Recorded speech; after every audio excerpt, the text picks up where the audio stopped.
Welcome to चूलो आसमान। हमारा segment है देसी नुस्खा।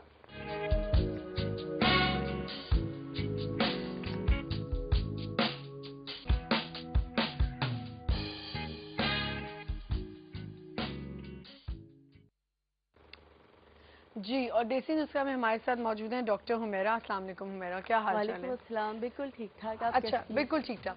तो देसी नुस्खा हम आज जो बात करें, होम्योपैथिक की डॉक्टर हैं डॉक्टर हुमैरा, पहले भी हमारे शो पे आई हैं। आज हम फ्लू इन्फेक्शन पे बात करने वाले हैं हुमैरा।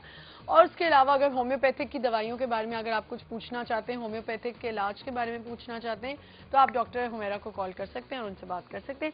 अच्छा हुमैरा, सबसे पहले मुझे बताएं कि होम्योपैथिक में फ्लू को कैसे कंट्रोल किया जाता है?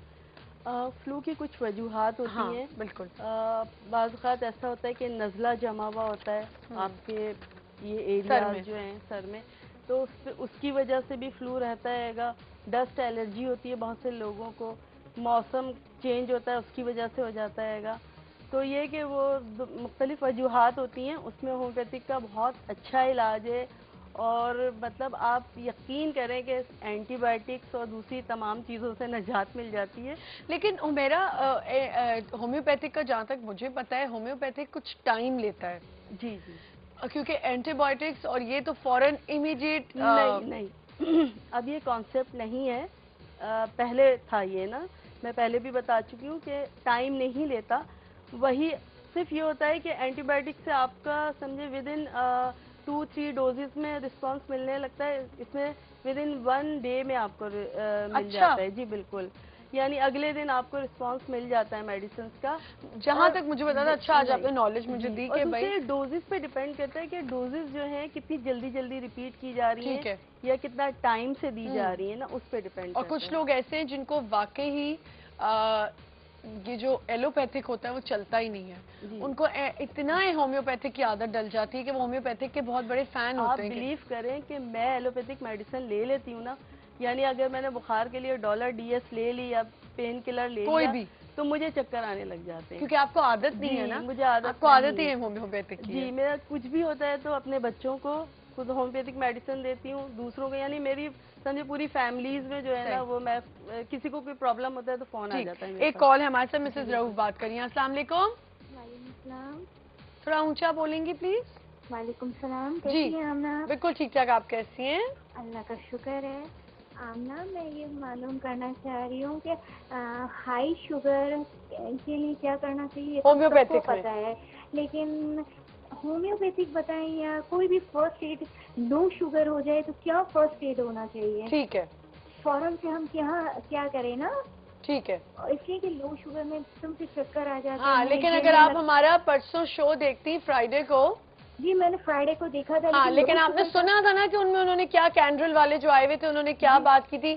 एक तो पड़ोसियों की बातें बिल्कुल नहीं सुननी आपने कि जी गन्ने का वो करेले का जूस पी लो, तो ये पी लो, तो वो पी लो, ये सब ना करें प्लीज। अच्छा, अब आपको ये बताएंगी डॉक्टर हुमैरा बताएंगी। ठीक है, thank you, thank you so much. इसके लिए मैं ये कहूँगी कि अगर फौरी तौर पे लो ब्लड प्रेशर होता है तो एक शुगर लेवल उन्होंने कहा। शुगर लेवल, अच्छा ओके, शुगर लेवल अगर एकदम डाउन हो जाए तो उसके लिए तो एक तो आप ना फौरी तौर पे कोई स्वीट, कोई टॉफी या कोई मीठी चीज़, अगर घर में कुछ भी अवेलेबल नहीं है, थोड़ी एक चुटकी से चीनी लेके और ½ टीस्पून के करीब चीनी जुबान पे रख दें आप। और अगर बड़ी भी शुगर हो तो उसका एकदम से शुगर बढ़ जाए आपकी, तो होम रेमेडी मेरा ख्याल से वो पूछना चाह रही थी कि देसी नुस्खा हम करें तो होम रेमेडी के अंदर क्या किया जाए? देखिए, उसके लिए तो ये है कि आप अगर शुगर एकदम से बढ़ गई है ना, तो उसको फौरी कंट्रोल करने के लिए आप एक तो मैं आपको होम रेमेडी में बताऊंगी, जो नीम के पत्ते होते हैं ना, उसको चंद पत्ते यानी 5 पत्ते काफ़ी होते हैं, उसको पीस लें और पीस के उसमें थोड़ा सा पानी डाल के उसको पीस के उसका जूस निचोड़ के किसी मलमल के कपड़े में, और 1 टीस्पून या ½ टीस्पून जो भी निकलता है वो उस वक्त उसको फौरी तौर पे पिला दे पेशेंट। नीम के पत्तों को अच्छी तरह पीस के उसको किसी पानी में डालें और किसी कपड़े में डालें, और उसका जो ड्रिपिंग हो रही होगी उसको आप चम्मच एक बना के, या 1 टीस्पून होगा, अगर डायरेक्ट थोड़ा सा उसमें पानी मिक्स कर लें, बॉइल्ड पानी मिक्स करके, और वो उसको उसी वक्त पिला दे, तो एकदम शुगर जो है ना डाउन, शुगर कंट्रोल हो जाएगी आपकी। अच्छा, मुझे ये बताएं कि होम रेमेडी ट्रीटमेंट बेहतर होते हैं, ये जो देखिए मेडिकल ट्रीटमेंट? हाँ, देखिए डिपेंड करता है, मैं हर होम रेमेडी को नहीं कहूँगी कि बेहतर होता है। हाँ, मतलब वो डिपेंड करता है, और ये होता है कि डॉक्टर्स का अपना एक्सपीरियंस भी होता है, जो हर्बल डॉक्टर्स होते हैं। तो ये कि वो किस तरह, अभी होता है कि लोगों ने भी इस्तेमाल किया हुआ होता है तो उससे पता चलता है, या मैंने कुछ लोगों को यूज़ करवाया, उनको फ़ायदा हुआ, तो फिर आप दे सकते हैं। मतलब ये नहीं है कि हर कोई, अब बहुत से लोगों की स्किन टाइप अलग होती है, किसी के पिंपल्स निकल रहे होते हैं, किसी की ड्राई होती है स्किन बिल्कुल, तो अब वो एक ही होम रेमेडी तो सबके ऊपर काम नहीं करेगी ना, तो वो तो डिपेंड करता है, उसके अंदर चीज़ें भी चेंज हो जाती हैं। तो आमतौर पे पिंपल्स बहुत ज़्यादा लोगों के निकल रहे होते हैं, फेस ख़राब हो रहा था, उसके लिए बहुत ही ज़बरदस्त मास्क बता रही हूँ, बहुत इजी है। आजकल जो किनू का जब सीज़न आता है माल्टे का, तो उसके जो थोड़े आप उसके छिलके उतारते हैं ना, गूदा उसको जो। जी, गूदा नहीं, छिलके, अच्छा, उसको छिलके। ड्राई कर लें उसको अच्छा। ना जी, ऑरेंजेस के छिलके जो है वो ड्राई कर लें। ड्राई करके। लेमन जो होता है उसके आप छिलके। उसके छिलके आप कुछ ड्राई करके रख लें। तो समझे, लेमन का छिलका कैसे उतरेगा? मतलब उसको निचोड़ के निकाल लिया जाता है ना, वो अच्छा, फेंक उसके दिया अंदर जाता का है। गूदा आप जी निकाल दें, जी ठीक है। बिल्कुल। तो वो थोड़े छिलके आप इकट्ठा करते रहें, यानी जूस बनाने में यूज़ हो रहा है या किसी भी चीज़ में, पीने में लेमन यूज़ होता है, डालने में होता है, छिलके इकट्ठा करते रहें, उसको सुखाते रहें। एक पाव तकरीबन लेमन के छिलके हो गए, और एक पाव के करीब जो है वो ऑरेंजेस के छिलके हो गए। इन दोनों को अच्छी तरह पीस लें, ग्राइंड कर लें बिल्कुल बारीक पाउडर फॉर्म में। उसके बाद इसको छान लें। अब इसके अंदर हल्दी हाफ टी स्पून, और जो येलो कलर की सरसों होती है ना, दाने दाने से होते हैं येलो कलर की सरसों, उसको तकरीबन 2 टेबल स्पून के करीब सरसों, ये 3 चीज़ें, ड्राई पाउडर हो गया, हल्दी हो गया, ये चीज़ें मिक्स करके रख लें। और जब आपको यूज़ करना हो, 1 टेबल स्पून निकाला, इसके अंदर थोड़ा सा मिल्क, अगर जिनकी ड्राई स्किन है तो वो मिल्क डालेंगे, फ्रेश मिल्क जो होता है, और अगर जिनकी स्किन जो है पिंपल्स निकलते हैं, ऑयली स्किन है, तो उसके लिए फिर वो जो है अर्क गुलाब मिक्स करेंगे। अच्छा, ठीक है। वो पेस्ट बना के फेस पे सही। लगाएं। अब दोबारा हम आ जाते हैं अपने फ्लू और इन्फेक्शन के ऊपर आ जाते हैं। कुछ लोगों को साइनस की प्रॉब्लम होती है, हुमैरा, रात से उनको एसी में सो जाएं या जो भी हो, सुबह टूथब्रश करने के बाद या सोप अप्लाई करने के बाद उनको छींकें शुरू हो जाती है। मुझे ये प्रॉब्लम है, मुझे बताएं कि होम्योपैथिक इसमें क्या दवाई हमें लेनी चाहिए? देखिए, साइनस के प्रॉब्लम का की 2 वजूहत होती हैं। एक तो होता है कि डीएनएस, यानी डायलेटेड नेजल सेप्टा, यानी नाक की जो हड्डी होती है वो बढ़ जाती है।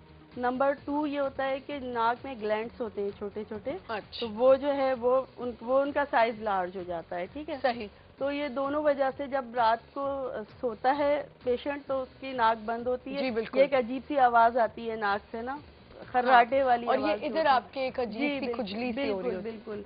अक्सर लोगों को तो ब्रीदिंग में बहुत प्रॉब्लम बहुत ज्यादा होती है क्योंकि साइनस तो आपको तंग उसके कर लिए रहा है। उसके लिए होम्योपैथिक का बेस्ट इलाज है, बहुत ज़बरदस्त, कोई साइड इफ़ेक्ट नहीं है, कुछ नहीं ना।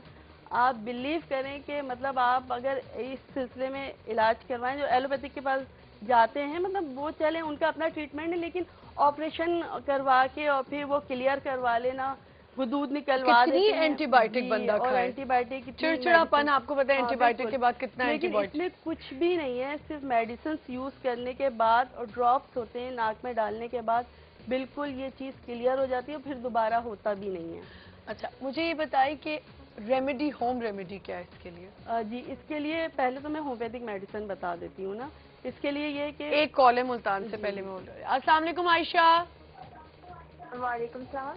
आप अपना टीवी का वॉल्यूम बंद कर दें। जी, कर दिया। हाँ, मुझे डॉक्टर साहब से ये पूछना था, मेरी स्किन पे स्कार्स हैं, गड़े नुमा दाग हैं, तो उसके लिए क्या मैं करूं? बहुत सारी मेडिसिन यूज़ की हैं, होम्योपैथिक भी, लेकिन कोई फ़र्क नहीं पड़ा। और आपने टीवी का वॉल्यूम नहीं किया, आपको भी फर्क नहीं पड़ा जो मैंने बोला है? 1 मिनट। टीवी का वॉल्यूम क्या करना? बंद हो गया? जी, हो गया। चलें, अब आप पूछ लें डॉक्टर साहबा से। हाँ। अच्छा डॉक्टर साहब जी, उसके लिए मैं ये बताऊंगी इनको कि सबसे जो बेस्ट है वो पपीता होता है, पपीते का मास्क बहुत अच्छा है। अच्छा, यानी पपीते का एक पीस लेके उसका गूदा नहीं, मुझे अभी तक समझ नहीं आया, इन्होंने कहा गड़े हैं। गड़े हो सकते हैं कि पिंपल्स निकल रहे हो, पिंपल्स निकलने के बाद ना तो वो खड्डे क्लियर हो गए, खड्डे से पड़ जाते हैं।